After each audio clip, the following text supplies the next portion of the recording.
Hey guys, in this video I'm going to give you what I think are the best 5 tips for the noobiest of noobs in PlayerUnknown Battlegrounds. Hey there peeps, I'm Skeletorus and welcome to the channel where being a pro is not what it's all about. So if you want to have a laugh, learn some helpful tips or even make a few friends or two, then make sure to hit that subscribe button along with the bell. Today I'm going to give a few tips to help the noobiest of noobs get started in PlayerUnknown Battlegrounds, aka PUBG. Make sure to stick to the end when I give my most important tip. But that's enough of that, let's get to it. So tip number 1 is hot drops. Now you may be tempted to drop far from people so that you can last longer in the game. Well great, so you managed to get to the top 10 but you died with 0 kills. And this is because you need to learn the main mechanics of the game, the gunfights. Without knowing how to react when getting fired at or getting used to how aiming works, then you're just not going to get anywhere. So what I recommend is to jump into hot drop locations. These are areas with high amount of loot and because of this there's also a lot of people. These include places like school and military in Erangel and Picado and Los Leones in Miramar. Now you will die. In fact, you are going to die a lot and you will probably get frustrated just by how many times you do die. But you have to keep going. The whole point is this is an intensive course in learning the game mechanics. Not just the fighting, but the movement, looting and strategy of the game. With every jump you'll get slightly better, your movement will become more fluid, you can loot more efficiently, and you'll be able to bring up an aim a lot faster until it all comes together and you can become the king or queen of the immediate area. And trust me, it feels good when it all falls into place.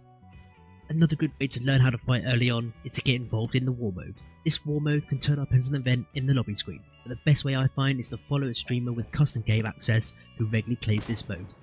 They're great for getting into the game where you don't have to worry about looting, as you're already given a loadout when exiting the plane, but also because when you die you will respawn and continue the fight alongside your teammates. Hopefully one day I'll be able to offer this to you guys too. If you're not used to the Battle Royale style of game, then I'm going to do another video all about hot drops and the areas not quite as busy but still useful for getting early action in the game, so watch out for that. Tip number 2 is about looting. In a normal game, when you jump from the plane you have no equipment, so you have to find the loot as fast and efficiently as possible. Now there are a number of ways of picking up loot and each one has its own advantages. First is the most simple, where you can see 1 or 2 items on the floor that you want to pick up. All you need to do is click on your use button and the item goes into your backpack. Now this is great when there is only 1 or 2 items, but not when there are a whole bunch of them, or when it's an attachment that you want to put straight on your gun. The next way is similar, where you just want 1 or 2 items but it's in with a bunch of others. When approaching the loot, hit the tab button to open up the inventory, and then right click on the item and it will be moved straight into your backpack. This can also be done when you want a lot of loot, usually found in body crates that are not next to each other in the inventory screen. I find starting near the bottom and clicking the right button on the loot as you move up is faster. This last way is probably the fastest one, and here you want to open your inventory tab and instead of right clicking you can hold the left click and swipe it into your backpack.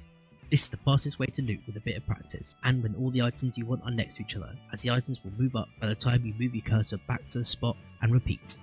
Once you are used to picking up loot, then try prioritising what you want before you reach the body crate. Decide if you need meds, boosts, attachments or ammo, so when you open that inventory you can look for those items first and speed up your whole process faster. So on to tip number 3, pick up the guns you hate. If you spend all your time running around trying to find your favourite gun because it's the only one you can use, then you are going to die more often than not. So pick up the first weapon you see and try to use it. You'll be surprised how quickly you can learn to shoot with all the guns, giving yourself an advantage over others, especially when you land hot. You might even surprise yourself with a few nifty shots.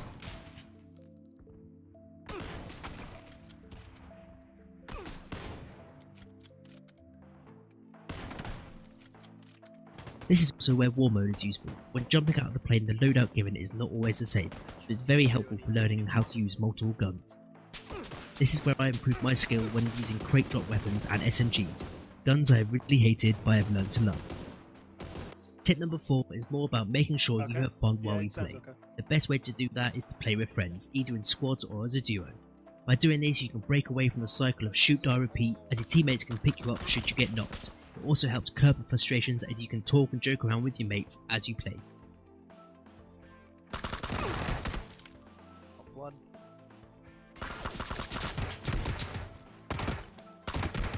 Oh, he's gonna knock me, he's gonna knock me, he's gonna kill me! Oh my god! Sorry man. No, my god, that was fucking shit. I actually was so surprised I knocked the first guy. If none of your friends play PUBG, then there is a link in the description to Instant Gaming, a gaming store where PUBG is regularly on sale. Oh my god. What is wrong with you? Oh my god. You can also use some Discord servers made for finding PUBG squads and duos, and hopefully soon I'll have mine up and running so we can all play together. My last tip number 5 is all about audio. Do yourself a favour and get a set of decent headphones and crank up the volume to a comfortably loud level. Remember that if it hurts, then it is too loud.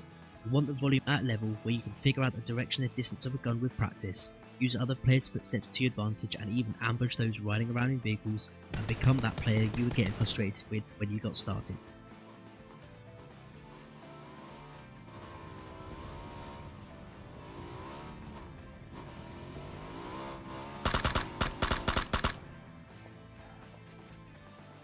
And surprise surprise, here's a bonus tip for you all. It's simple, just have fun. I should have killed him. When you stop having fun and start getting angry, then you've probably played for too long and it's time to take a break. Oh my god. That was loaded. Turn off PUBG, go chill out for a bit, and if you want, come back in an hour or two, because if you do, you'll tend to find that you can focus a lot better. Which leads to having more fun. And there you have it, peeps, my 5 best tips for the noobiest of noobs in PUBG. If you stayed to the end, then consider clicking that like button, and before you watch another one of my videos, make sure to hit the subscribe button along with the bell so you don't miss out on any upcoming videos. Until next time guys, Skeletorus out.